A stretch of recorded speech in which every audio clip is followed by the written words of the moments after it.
you still like into pictures and stuff. Yes. So, but for purposes of it being youth, I have given my story a title. So that you can kind of get the gist of why I'm telling you the story. Okay? The story is titled, Not My Will, Lord, but Your Will Be Done. Okay? Thank you. Thank you. So, the reason I titled it that is, no, not the reason, what was I saying? Okay, what I was saying, sorry, I'm losing my memory lately. What I was saying, cell phones away, pack now. In 3. It is, what is this code word for cell phones? Refugee. Now, done. Refugee. Away. In your pockets. So, not my will, but your will, Lord, is quite a brave statement, am I correct? Because the two don't always line up. Right. So let me tell you about how Julian and our will did not line up with God's will.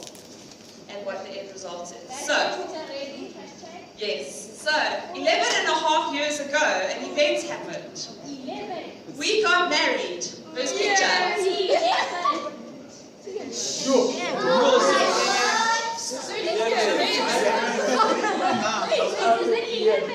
11 and a half years.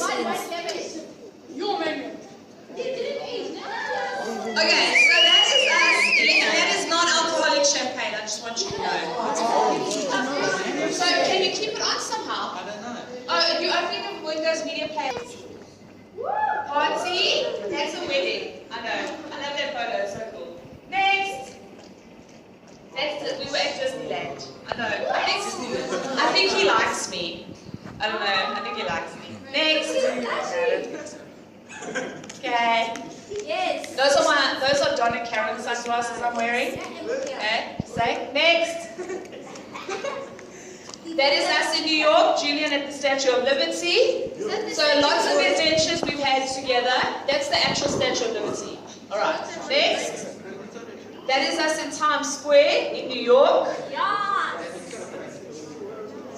No, it's Times Square, bro. That's NASA. I was so fat in that photo. Wow, that's you? Yeah. So that's my mom and dad. So yeah, you can see that's my mom actually in that photo because I'm so overweight. Okay, next picture. That is really NASA in Houston, in Texas. How was the one? Yeah. I didn't actually check. That's me. We were checking out people who'd gone to space, bro. I didn't care about the Wi-Fi. There was an actual astronaut there showing us how they pee in space.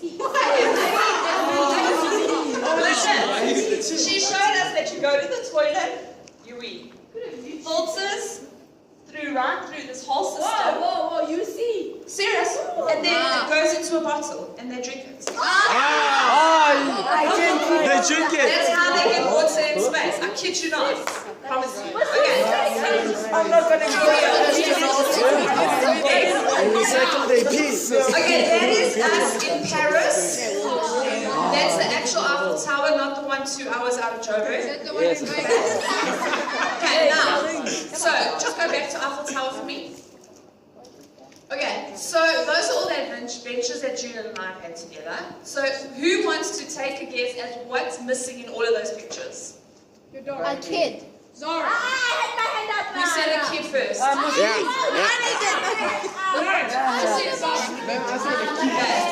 So it is a kid.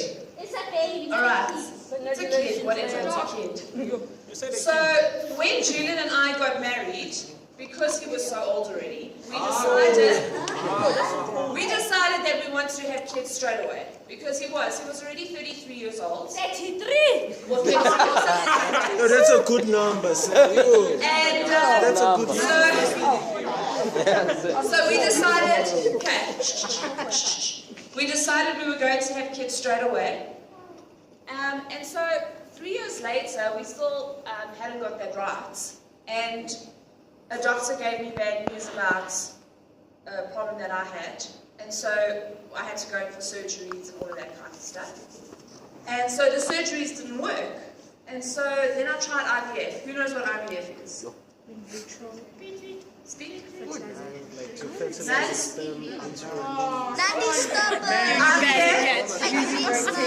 Yeah, but still, IVF is in vitro fertilization. So what they do is they create a baby for you in a test tube. And then they implant it. And that didn't take. So that didn't work. But that cost about 45,000 rand. Okay, so go back to that next photo. The one with all the boxes. Click. Yeah. Okay, so that's an in vitro fertilization. That's 1 day's worth of medication I had to take. And those are all injections. So I had to inject myself into my stomach 3 times a day. And so click next. That's the injections that I had to do in a day. And then by the end of, I think that was at the end of the month, that was all the injections I had done. That I gave to myself in my tummy.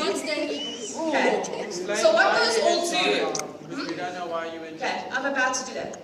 So what those all do is they basically they turn a woman's body into like the perfect little harvesting, like little cocoon. So it's all hot and nice and warm to have a little baby put in there. So, and it makes these little ovaries like push out just like hundreds of little eggs, hoping that one of them will turn into a baby. None of mine did. They took out 4, which was really sore. They took 4 out. Only 2 of them were fertilized and split into cells. So an embryo only becomes viable when it splits into 4 cells. Only 2 of them split into 4. And those 2 they implanted into my uterus and they didn't take. Okay. So that was after all of that, it didn't work. After a month of injecting myself 3 times a day. So then eventually I said, you know what, I'm done. I'm over it. I can't deal with this anymore. It's too much. Because it does. It eventually starts to take its toll. And then in 2016, I get my child's mixed up. I had to go into hospital and I had a hysterectomy. So they had to take out my uterus. So I can no longer have kids. There's no possibility of having children. Okay. Julian and I will never ever have our own children. So the title of Not My Will But Your Will, Lord, is what was my will? To be a mom, to have my own kids. I remember being in matric and my history teacher saying to me, what are you going to do when you finish school? And I said, be a mom. She's like, that's not all you can possibly want to do. I said to her, that's what I want to be a mom. And so that was my will. But obviously the Lord's will was different. And the Lord has put in my heart, and I believe I understand why He did it. So I do kind of have a clarity on why, but His will was different to mine. And so after the hysterectomy, Julian and I had to go through a lot of healing because that was very emotional and very traumatic. As a woman, when they have to take out your uterus, you feel like you're not whole anymore. It sounds so stupid. But you suddenly just feel, I'm not like a woman anymore. I'm not whole. Something's missing. And it took a full 2 years of recovery and healing for me to go through. It was a long 2-year process, and I thank the Lord for sending me here, because Pastor Shady helped me through that a lot, to get through that whole process. And then, it's very funny. So, what was it? Like a year ago, no, like 6 months ago, not even, what is it, about a year ago? Julian and I, less than a year ago, actually about 6 months ago, Julian and I were driving to some really lame flea market really far away. But before that, I'd been to ladies' camp, and a lady at the camp had adopted a child. And she came to me, and it really moved me. Like, my heart was so sore because I just cried. I got into the middle of Mrs. de Klerk's car, and I burst into tears, and I just cried, and she didn't know what to do with me. And this lady came to me at school like 2 weeks later. She says, the Lord has laid on my heart to give you this telephone number. And I took the telephone number and I phoned, and I didn't eventually use that agency, but that got me started. It was the number for an adoption agency. And so I said to the Lord, Lord, I am always open to being a mom, obviously. But my problem was Julian, because Julian had now made up his mind. It was done. We'd suffered for, like, at this stage, 10 years. We'd really struggled through a lot, and he now made up his mind it was done. We were not going to be parents. He was going to spend his time flying remote control airplanes on weekends. I was going to go shopping and trying on shoes. That's what our life was going to be like, right? So I said to the Lord, Lord, if it's your will, Julian will tell me himself out of his own. I'm not going to mention a thing to him. And 3 weeks later, we were driving to the flea market, and out of nowhere, Julian said to me, I think we should adopt. Out of nowhere. And then I said to him, I said, you won't believe what I just told the Lord. And so we contacted the agency, and it was quite a process, it really is a long process. But Julian and I, today, in 2 weeks' time, are going to be parents. And so we are adopting a little boy. His name is Levi. I've named him Levi. He's pledged. And Levi in the Bible was someone who made a commitment to God and stuck to his commitments. And everything that spoke and came out of his mouth was in honor of his agreement that he had with God. He's 2 years old. He was abandoned on the day he was born in hospital by his mom. She was addicted to drugs, and so he was a drug-addicted baby. He went through withdrawal for the first 6 months of his life.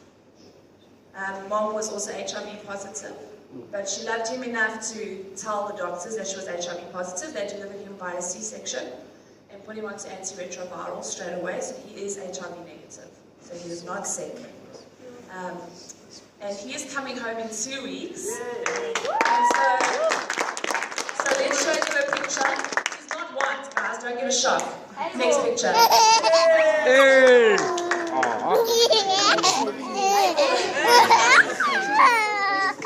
So that is Levi. Next picture. He likes cheese curls. He's raising his eyebrows at me. Yo.